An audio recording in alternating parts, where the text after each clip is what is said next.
A voyage to Europe in the summer of 1921 gave me the first opportunity of observing the wonderful blue opalescence of the Mediterranean Sea. It seemed not unlikely that the phenomenon owed its origin to the scattering of sunlight by the molecules of the water. It is generally believed that it is the students who derive benefit by working under the guidance of a professor. In reality, the professor benefits equally by his association with gifted students working under him.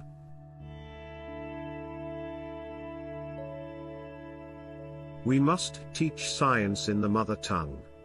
Otherwise, science will become a highbrow activity. It will not be an activity in which all people can participate. I would like to tell the young men and women before me not to lose hope and courage. Success can only come to you by courageous devotion to the task lying in front of you.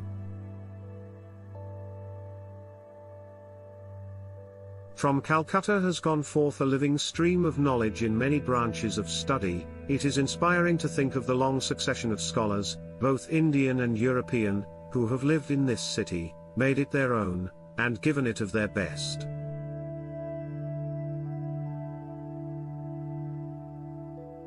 It was the late Dr. Mahendra Lal Sarkar who, by founding the Indian Association for the Cultivation of Science, made it possible for the scientific aspirations of my early years to continue burning brightly.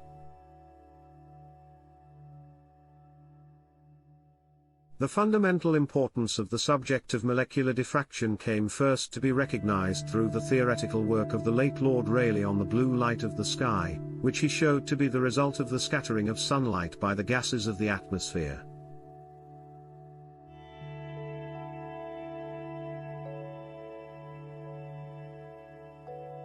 When we consider the fact that nearly 3/4 of the surface of the globe is covered by oceanic water, we begin to realize that the molecular scattering of light in liquids may possess an astronomical significance, in fact contribute in an important degree to the observed albedo of the Earth.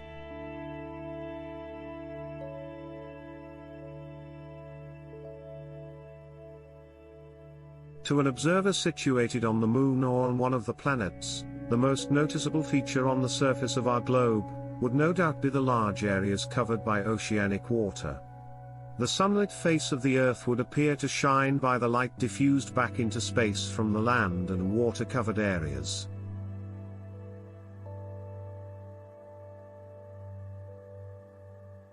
It was my great good fortune, while I was still a student at college, to have possessed a copy of an English translation of his great work The Sensations of Tone. As is well known, this was one of Helmholtz's masterpieces. All the instruments of percussion known to European science are essentially non-musical and can only be tolerated in open-air music, or in large orchestras where a little noise more or less makes no difference. Towards the end of February 1928, I took the decision of using brilliant monochromatic illumination obtained by the aid of the commercially available mercury arc sealed in quartz tubes.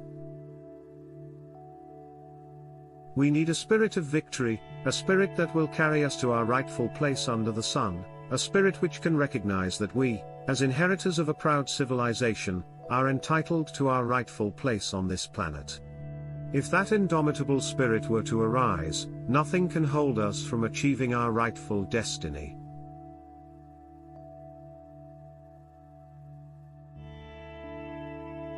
The essence of science is independent thinking, hard work, and not equipment. When I got my Nobel Prize, I had spent hardly 200 rupees on my equipment.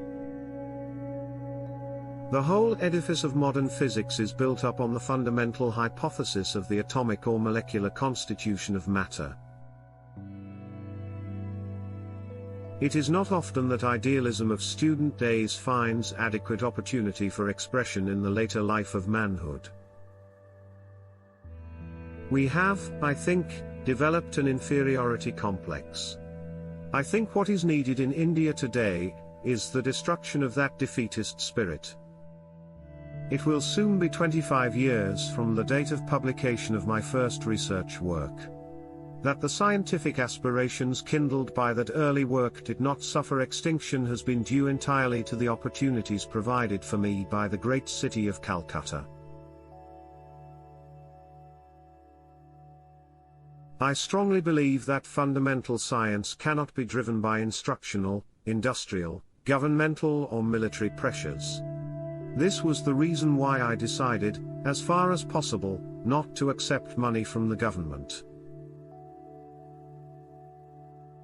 In the history of science, we often find that the study of some natural phenomenon has been the starting point in the development of a new branch of knowledge. It seemed, indeed, that the study of light scattering might carry one into the deepest problems of physics and chemistry, and it was this belief which led to the subject becoming the main theme of our activities at Calcutta from that time onwards.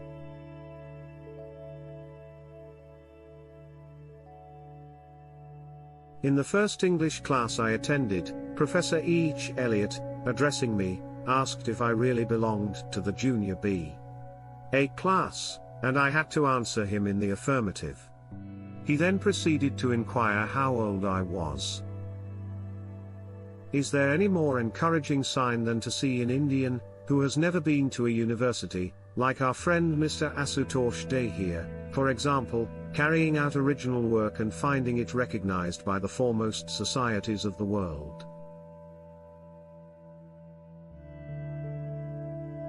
I feel it is unnatural and immoral to try to teach science to children in a foreign language. They will know facts, but they will miss the spirit.